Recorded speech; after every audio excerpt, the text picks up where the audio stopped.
बिस्मिल्लाहिर्रहमानिर्रहीम। अस्सलाम वालेकुम। उम्मीद करता हूं कि आप खैरियत से होंगे। मैं हूं आपका होस्ट नुमान खान और आप देख रहे हैं हमारा यूट्यूब चैनल ट्रेंडिंग टुडे। मैंने बार बार इस बात का जिक्र किया है कि ये जो 3 MPO का कानून है ये बेसिकली काला कानून है। सियासी मकसद के लिए इस्तेमाल किया जाता है, मफाद के लिए इस्तेमाल किया जाता है, इंतकाम के लिए इस्तेमाल किया जाता है। और मैंने बार बार इस बात का जिक्र किया है कि अदालतों को चाहिए कि वो इस कानून पर स्टैंड लें और एक हुक्म जारी करें कि अगर 3 MPO के तहत किसी भी रहनुमा को गिरफ्तार भी करना हुआ तो पहले अदालत से रजू किया जाए, देन उसके बाद उस रहनुमा को गिरफ्तार किया जाए। देखा जाए तो जैसे इस कानून को आज सियासी मकसद के लिए इस्तेमाल किया जा रहा है, आने वाले वक्तों में भी इस कानून को सियासी मकसद के लिए ही इस्तेमाल किया जाएगा। अदालतों को चाहिए कि उस कानून पर स्टैंड ले, वरना आने वाले वक्तों में मजीद खराबियां देखने को मिलेंगी।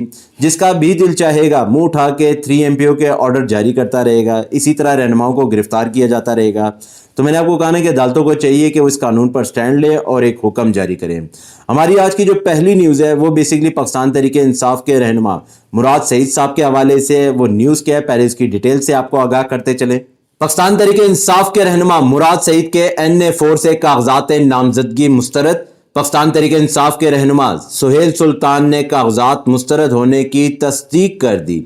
पाकिस्तान तहरीक इंसाफ का मुराद सईद के कागजात मुस्तरद करने का फैसला, कोर्ट में चैलेंज करने का फैसला।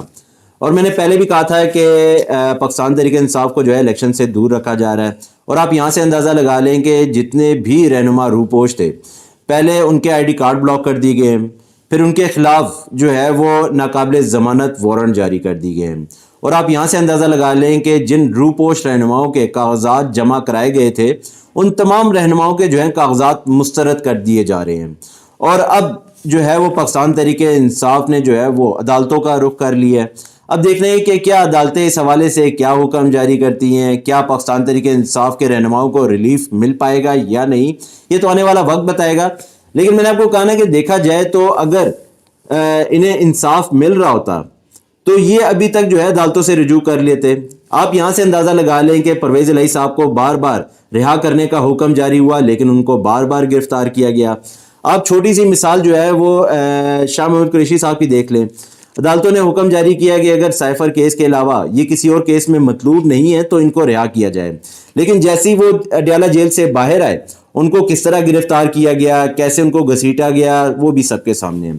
तो मैंने आपको कहा है कि ये तमाम रहनुमा रूपोश सिर्फ और सिर्फ इसीलिए कि अदालतों से इनको इंसाफ नहीं मिलने लगा। और जिस तरह अदालतें इनके खिलाफ जो है ऑर्डर जारी कर रही हैं, जिस तरह इनके खिलाफ नाकाबिल ज़मानत वारंट जारी हो रहे हैं, जिस तरह इनके ID कार्ड जो है वो ब्लॉक हो रहे हैं, वो भी सबके सामने हैं। मैंने आपको कहा है कि पाकिस्तान तहरीक इंसाफ के लिए सख्तियाँ बहुत बढ़ाई जा रही हैं, सख्तियों में तेज़ी लाई जा रही है। अब अदालतों को चाहिए कि वो कम से कम इस तरह का स्टैंड लें कि ताकि पाकिस्तान तहरीक इंसाफ भी जो है वो इलेक्शन में हिस्सा ले सके।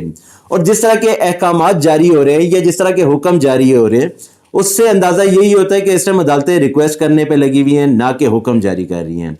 हमारी जो अगली न्यूज़ है वो बेसिकली पाकिस्तान तहरीक इंसाफ के चेयरमैन गौहर अली खान साहब के हवाले से है। और वो न्यूज़ क्या है, पहले इसकी डिटेल से आपको आगाह करते चले।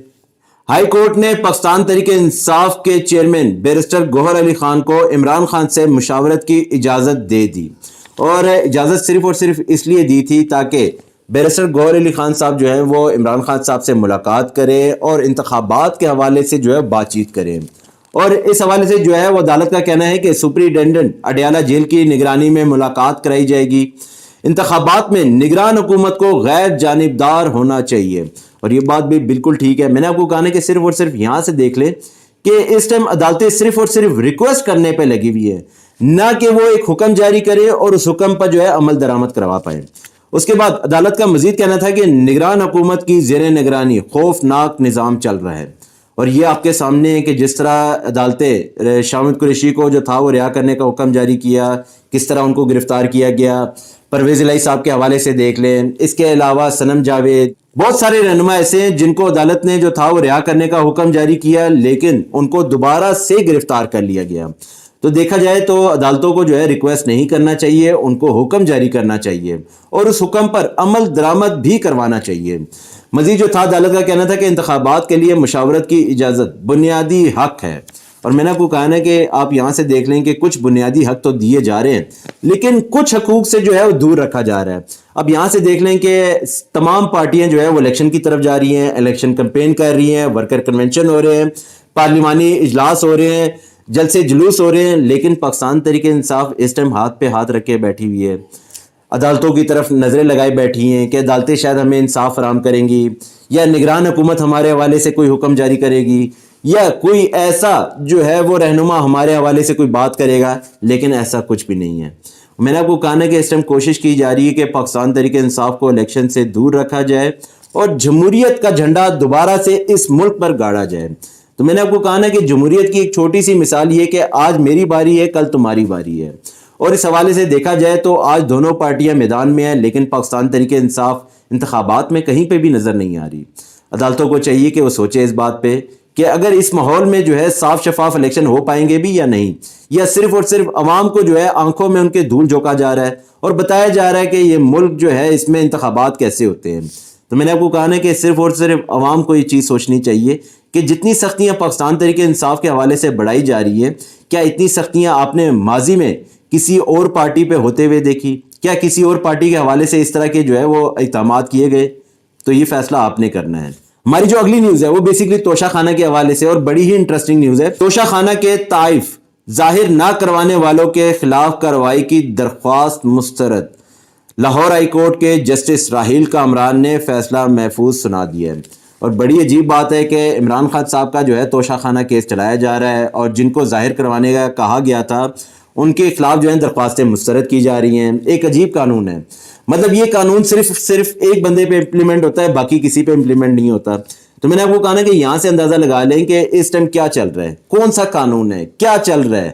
تو یہاں سے آپ اندازہ لگا لیں کہ عمران خان صاحب کے حوالے سے جو ہے توشہ خانے میں ان کو نہ ہی ریلیف دیا جا رہا ہے, نہ ہی ان کو جو ہے عدالتیں رہا کر رہی ہے, نہ ہی ان کو جیل سے باہر لایا جا رہا ہے, نہ ہی عدالتوں میں پیش کیا جا رہا ہے. ہماری جو اگلی نیوز ہے وہ بیسیکلی شہریار افریدی اور شاندانہ گلزار صاحبہ کے حوالے سے. وہ نیوز کیا ہے پہلے اس کی ڈیٹیل سے آپ کو آگاہ کرتا چلوں. ڈی سی اسلام آباد کے پاس 3 MPO جاری کرنے کا اختیار نہیں. اچھا, یہ مجھے لگتا ہے کہ صرف اور صرف جو ہے نا اسلام آباد ڈی سی کو جو ہے وہ اختیار نہیں ہے, باقی پنجاب میں آپ کہیں پہ بھی چلے جائیں وہاں پہ جو ہے 3 MPO کے جو ہے وہ تحت گرفتار کیا جا سکتا ہے. تو میں نے آپ کو کہا نا کہ صرف عدالتوں نے کیا اسلام آباد میں اس کے جو ہے قانون کو امپلیمنٹ کرانا ہے, کیا دوسرے شہروں میں جو ہے کیا امپلیمنٹ نہیں ہو سکتا؟ تو میں نے آپ کو کہا نا کہ صرف اور صرف یہ دیکھیں کہ اس قانون کو جو ہے وہ اپنی ذات کے لیے استعمال کیا جاتا ہے, مفاد کے لیے استعمال کیا جاتا ہے, انتقام کے لیے استعمال کیا جاتا ہے. تو میں نے آپ کو کہا نا کہ اگر دیکھا جائے تو اگر اسی طرح ہی سارا کچھ چلتا رہا تو آنے والے وقتوں میں مزید سختیاں دیکھنے کو ملیں گی. جس کا بھی دل چاہے گا وہ منہ اٹھا کے کسی کے بھی خلاف جو ہے 3 MPO کے آرڈر جاری کرتا رہے گا. اسی طرح رہنما گرفتار ہوتے رہیں گے, اسی طرح جو ہے ان کو جیل میں رکھا جائے گا, اسی طرح جو ہے ان کو ذلیل کیا جائے گا. اور اسلام آباد ہائی کورٹ کا کہنا تھا کہ 3 MPO کا اختیار وفاقی کابینہ کے پاس ہونا چاہیے. اچھا, ابھی تک جو ہے یہ بھی آپ دیکھ لیں کہ اس ٹائم عدالتیں ریکویسٹ کر رہی ہیں کہ یہ جو قانون ہے یہ وفاقی کابینہ کے پاس ہونا چاہیے, نہ کہ ڈی سی اسلام آباد کے پاس ہونا چاہیے. یہ میرے خیال میں یہ قانون جو ہے یہ عدالت کے پاس ہونا چاہیے کہ اگر عدالت چاہے, ان کے پاس آرڈر ہے تو ان کو لگتا ہے کہ اس رہنما کو جو ہے 3 MPO کے تحت گرفتار ہونا چاہیے تو آرڈر جاری کیا جائے, ورنہ مسترد کیا جائے. اور اس میں جو تھا وہ اسلام آباد ہائی کورٹ کا کہنا تھا کہ شہریار افریدی اور شاندانہ گلزار کی 3 MPO آرڈر کے خلاف درخواستیں منظور. اور میں نے آپ کو کہا نا کہ ان دونوں رہنماؤں کو جو تھا وہ 3 MPO کے تحت ان کو گرفتار کیا گیا. پھر عدالت نے جو تھا وہ ڈی سی اسلام آباد کو جو تھا وہ عدالت میں پیش ہونے کا حکم جاری کیا کہ آپ نے کس قانون کے تحت جو ہے ان کو گرفتار کیا ہے. کیا یہ کسی کیس میں مطلوب تھے, یا ملک میں انتشار پھیلا رہے تھے, یا ملک میں جو تھا وہ آپ یہ کہیں کہ کچھ غلط باتیں پھیلا رہے تھے, عوام میں غلط باتیں پھیلا رہے تھے, کچھ اس طرح کا کر رہے تھے کہ جس سے جو تھا وہ قومی سلامتی کو نقصان پہنچے. تو میں نے آپ کو کہا نا کہ صرف اور صرف یہ دیکھ لیں کہ ڈی سی صاحب نے جو تھا 3 MPO کے تحت ان کو گرفتار کیا.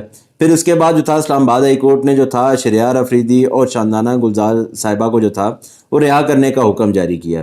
لیکن ابھی تک جو تھا وہ عدالتوں نے ڈی سی اسلام آباد کے حوالے سے کسی قسم کا کوئی حکم نہیں جاری کیا.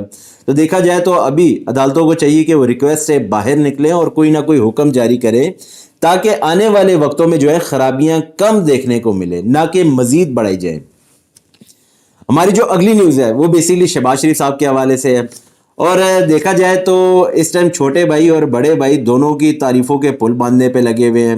बड़े भाई से पूछा जाए तो वो छोटे भाई की तारीफें कर रहा होता है, छोटे भाई से पूछे तो बड़े भाई की तारीफें कर रहा होता है। तो मुल्क जो है सिर्फ और सिर्फ तारीफों पे चल रहा है। शहबाज शरीफ साहब का कहना था कि लाडला वो होता है जो अदालती हुक्म के बावजूद पेश ना हो। अच्छा, मुझे समझ नहीं आ रही कि जब नवाज शरीफ साहब को बाहर भेजा गया था तो कितने टाइम के लिए भेजा गया था, फिर जब अदालतें उनके हवाले से हुक्म जारी करते थे तो नवाज शरीफ साहब क्यों नहीं पेश हो रहे थे। तो मेरे ख्याल में जिस तरह लाडले को लाया गया, जिस तरह अदालतों ने उनके हवाले से रिलीफ दिया, जिस तरह उनको केस में रिहा किया गया, वो भी एक लाडले की एक आप ये कह लें कि कड़ी है। मजीद जो था, शहबाज शरीफ साहब का कहना था कि क्या लाडला वो होता है जिसको 3 मरतबा वज़ीर आज़म रहने के बावजूद गिरफ्तार किया जाए। बड़ी अजीब बात है कि क्या वज़ीर आज़म बनने के बाद आप कुछ भी करते रहें, कोई भी जुर्म कर लें, कोई भी जो है वो हेरा फेरी कर लें, तो आपको जो है किसी भी कानून के तहत जो है आपको गिरफ्तार नहीं किया जा सकता। बड़ी अजीब बात है कि यहाँ पे बताया जा रहा है कि 3 बार वज़ीर आज़म बने नवाज शरीफ साहब, अगर वो जो मर्जी चाहें, जो दिल करे उनका, जिस तरह चाहें उनको गिरफ्तार ना किया जाए। मतलब आप अजीब बात कर रहे हैं कि इनके लिए कानून अलहदा से बनाया गया है, इनकी एक अलहदा किताब है जिसमें कानून इनके लिए अलहदा है। मजीद जो था, शहबाज शरीफ साहब का कहना था कि क्या लाडला वो होता है जिसके सामने इसकी बेटी को गिरफ्तार किया जाए। और देखा जाए तो बेटी ने भी कोई कसर नहीं छोड़ी। किस तरह डॉन लीक्स के हवाले से जो था वो उस खबरों को लीक किया, किस तरह जो था कतरी ख़त पेश किया गया, किस तरह जो था वो कैलबरी फंड पेश किया गया, किस तरह अदालत से झूठ बोला गया, किस तरह आवाम से झूठ बोला गया।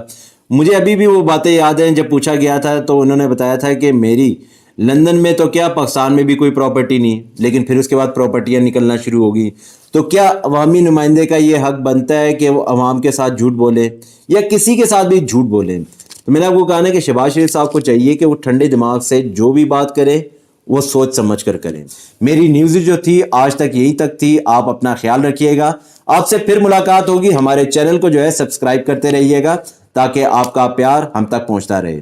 आप अपना ख्याल रखिएगा, आपसे फिर मुलाकात होगी। अल्लाह हाफिज़।